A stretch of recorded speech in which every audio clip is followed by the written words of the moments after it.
ایران کے ساتھ مذاکرات کے دوسرے دور میں تعطل اور غیر یقینی سیز فائر کے بعد امریکہ نے مشرق وسطیٰ میں نئے اقدامات کی تیاری کر لی ہے۔ مغربی میڈیا کے مطابق امریکہ نے ایران کی بحری ناکہ بندی مزید وسیع کرنے کا منصوبہ بنا لیا۔ صدر ٹرمپ کی زیر صدارت سچویشن روم میں اہم اجلاس میں ایران کے خلاف مالی دباؤ برقرار رکھنے پر اتفاق کیا گیا۔ دوسری جانب امریکی میگزین دی اٹلانٹک کے مطابق وائٹ ہاؤس اور پینٹاگون کے درمیان دوریاں سامنے آ گئی ہیں۔ امریکی نائب صدر کا موقف ہے کہ پینٹاگون شاید ٹرمپ کو جنگ کی اصل صورتحال نہیں بتا رہا۔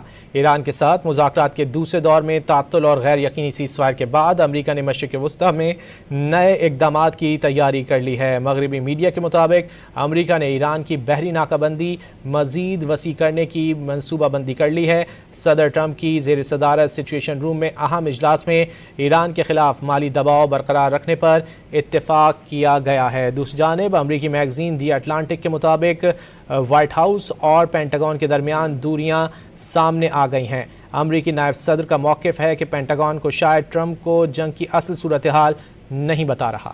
امریکہ نے ایران کے خلاف بحری ناکہ بندی مزید وسیع کرنے کا منصوبہ بنا لیا۔ امریکی اخبار وال اسٹریٹ جرنل نے دعویٰ کیا کہ صدر ٹرمپ نے اپنے معاونین کو ایران کے خلاف طویل المدتی ناکہ بندی کی تیاری کی ہدایت کر دی۔ امریکی اخبار نے لکھا کہ صدر ٹرمپ کی زیر صدارت سچویشن روم میں منعقدہ اجلاس میں ٹرمپ نے یہ نتیجہ اخذ کیا کہ دوبارہ بمباری کرنا یا تنازع سے مکمل طور پر پیچھے ہٹ جانے جیسے آپشن زیادہ خطرناک ہیں، اس لیے موجودہ ناکہ بندی کی پالیسی نسبتاً کم خطرے والی حکمت عملی ہے۔ دوسری جانب خلیج تعاون کونسل کے رہنماؤں نے آبنۂ ہرمز میں ایرانی اقدامات متفقہ طور پر مسترد کر دیے۔ اعلامیے میں خبردار کیا کہ عالمی تجارتی راستوں کی بندش یا بحری جہازوں سے محفوظ راستہ فراہم کرنے کے عوض فیس وصول کرنا ناقابل قبول ہے۔ امریکی میگزین دی اٹلانٹک وائٹ ہاؤس اور پینٹاگون کے درمیان بد اعتمادی کی اندرونی کہانی سامنے لے آیا۔ رپورٹ کے مطابق جے ڈی وینس نے شکوک کا اظہار کیا کہ پینٹاگون شاید ٹرمپ کو ایران جنگ کی اصل صورتحال نہیں بتا رہا۔ ان کیمرہ اجلاسوں میں جے ڈی وینس نے بارہا ایران جنگ کے بارے میں محکمہ دفاع کی منظر کشی پر سوالات اٹھائے۔ یہ بھی پوچھا ہے کہ کیا پینٹاگون نے امریکی میزائل ذخائر میں ہونے والی بظاہر شدید کمی کے بارے میں درست معلومات نہیں دی۔ دوسری جانب وائٹ ہاؤس نے واضح کر دیا کہ امریکہ ایران کے ساتھ کسی بھی ایسی جنگ بندی یا معاہدے کے لیے جلد بازی کا مظاہرہ نہیں کرے گا جو امریکی قومی سلامتی کے مفاد میں نہ ہو۔